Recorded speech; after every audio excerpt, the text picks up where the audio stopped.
Assalamualaikum warahmatullahi wabarakatuh. Bapak Ibu sekalian dari unsur sekolah, pertama sekali kami ucapkan terima kasih atas kehadiran Bapak Ibu sekalian yang telah memenuhi undangan kami dari Ban SM Provinsi Jawa Barat untuk mengikuti program sosialisasi akreditasi SM pada tahun 2023 ini. Mewakili Ban SM Provinsi Jawa Barat, perkenalkan saya Tata Sumitra Wirasasmita sebagai Sekretaris Ban SM Provinsi Jawa Barat.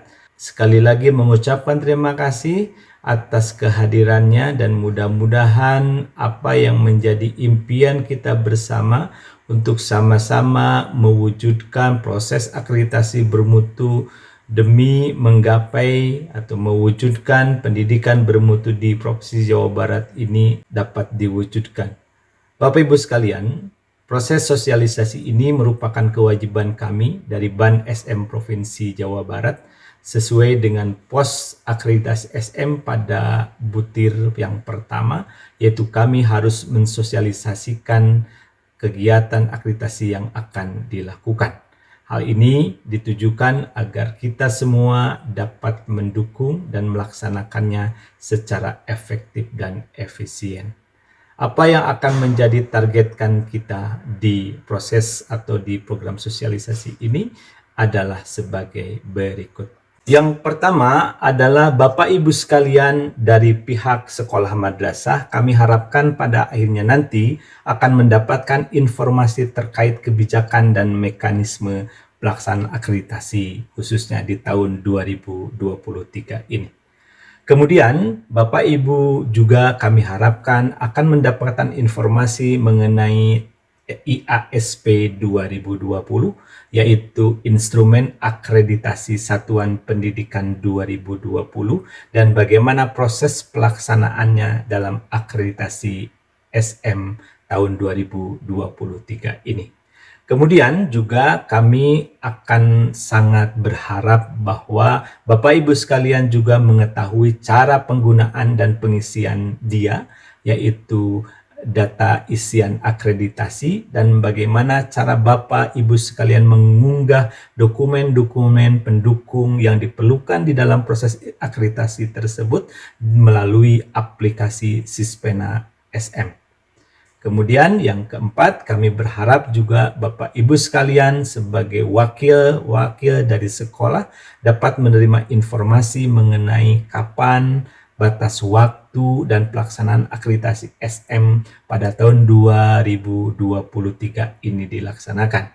Dengan demikian, ketika Bapak Ibu sekalian mengetahui batas waktunya, maka Bapak Ibu sekalian dapat mempersiapkan sebaik-baiknya untuk mengikuti akreditasi ini.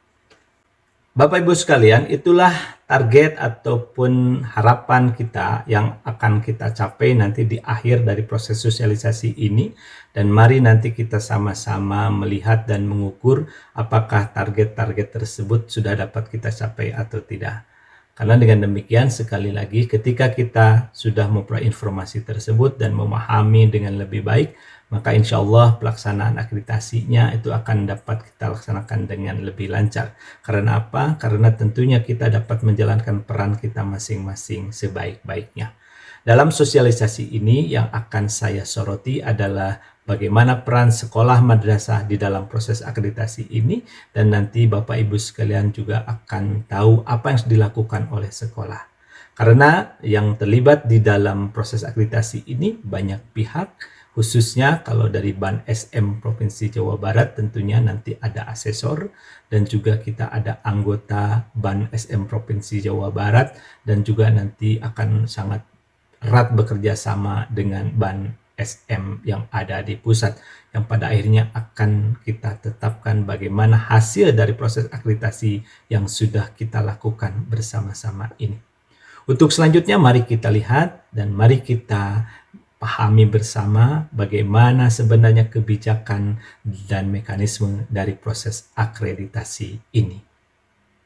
Bapak Ibu sekalian, kalau kita perhatikan dalam proses akreditasi ini yang dimaksud adalah penilaian kelayakan satuan pendidikan.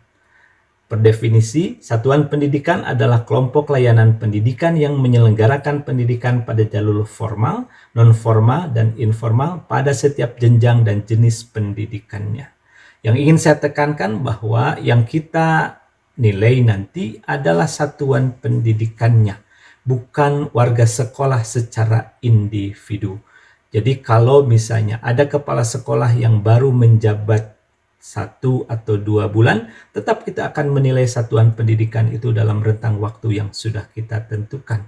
Rentang waktu dari dokumen ataupun dari bukti kinerja sekolah itu nanti akan dapat dilihat oleh Bapak Ibu sekalian di IASP. Ada yang 1 tahun, ada yang 2 tahun, bahkan ada dokumen atau bukti kinerja yang ingin kita periksa dalam rentang 4 tahun. Kemudian Bapak Ibu sekalian, akreditasi SM ini ketika kita akan menilai kelayakan satuan pendidikan tadi akan menggunakan instrumen ataupun kriteria tertentu yang sudah ditetapkan sebelumnya. Kriteria-kriteria itu dicerangkum atau berada di IASP yang sudah kita tetapkan. Ingat, IASP itu adalah instrumen akreditasi satuan pendidikan dan yang berlaku sekarang adalah IASP 2020.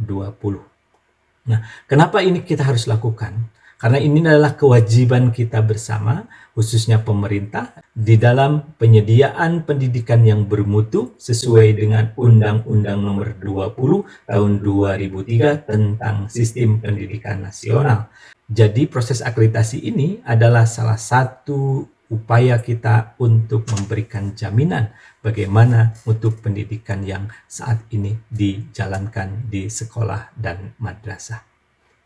Bapak Ibu sekalian, sebelum kita berbicara mengenai kebijakan dan mekanisme akreditasi SM lebih lanjut, ada baiknya kita lihat dulu bagaimana perjalanan dari proses akreditasi ini, di mana sekitar 3 tahun atau 4 tahun yang lalu, BAN SM melakukan refleksi 20 tahun bagaimana implementasi akreditasi itu dijalankan.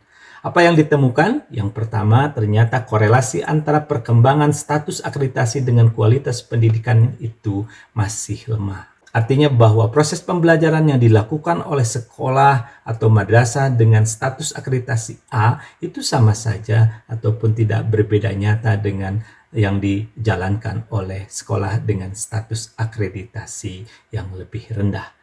Kemudian muncul pertanyaan terkait efektivitas proses akreditasi yang mendukung penjaminan mutu dan peningkatan kualitas pendidikan nasional karena hubungan yang lemah tadi. Selain itu juga muncul pertanyaan terkait bagaimana validitas instrumen akreditasi yang dipergunakan. Apakah memang sudah dapat mengukur secara objektif apa yang berjalan atau dilaksanakan atau tidak.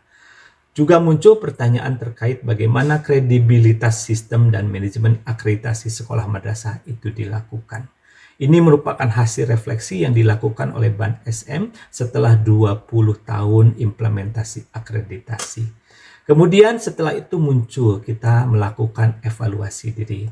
Apa yang dilakukannya? Yaitu yang pertama, kita mereview dan mengkaji secara empiris bagaimana akreditasi dan kinerja sistem pendidikan itu berjalan selama 20 tahun itu. Data-data dikumpulkan, hasil-hasil kajian juga dikumpulkan.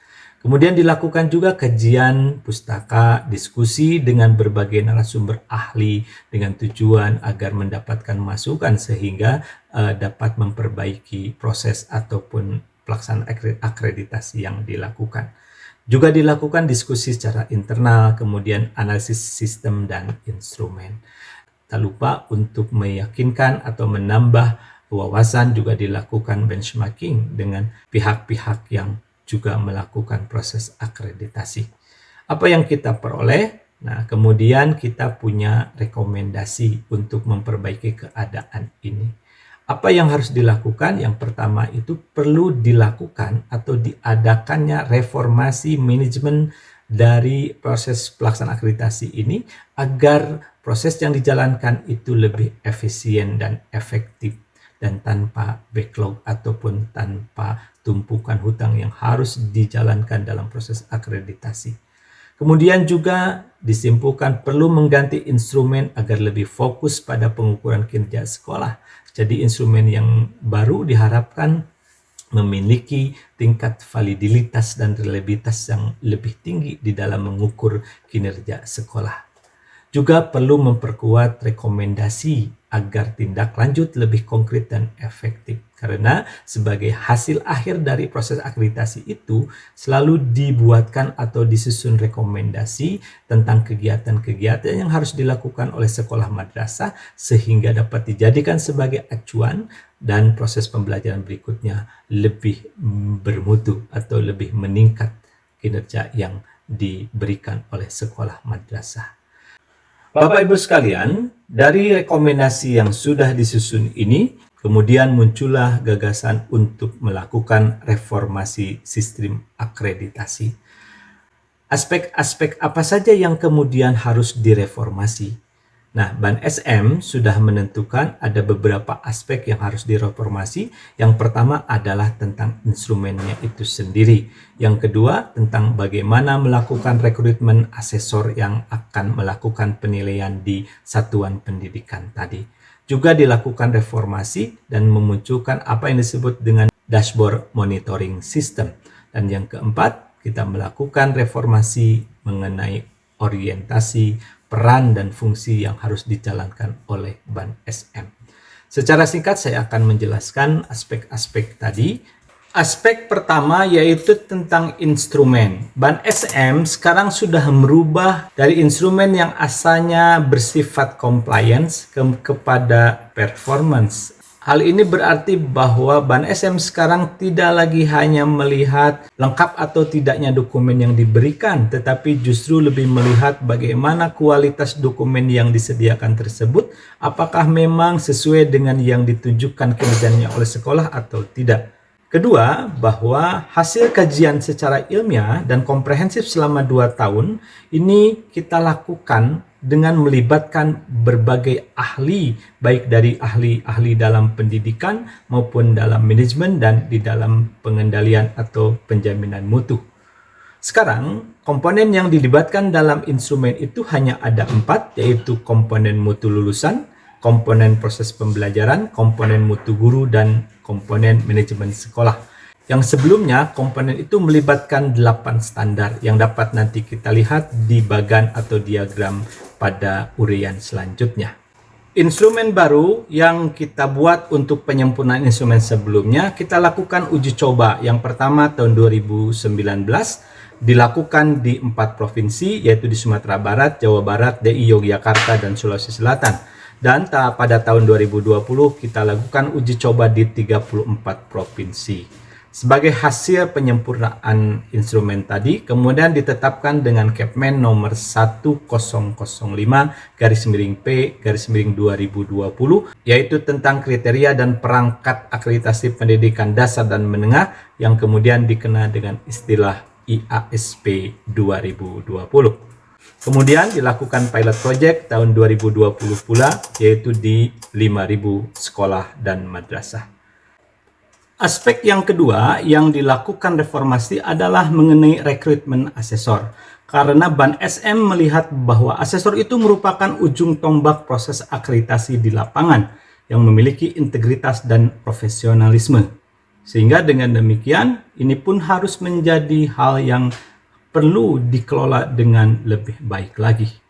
Nah, jadi ada perubahan di dalam sistem rekrutmen asesor Ban SM yang kemudian dilihat tidak hanya masalah teknisnya saja, tetapi juga dilakukan uji kompetensi terkait dengan kognitif dan non-kognitif yang dimiliki oleh calon asesor.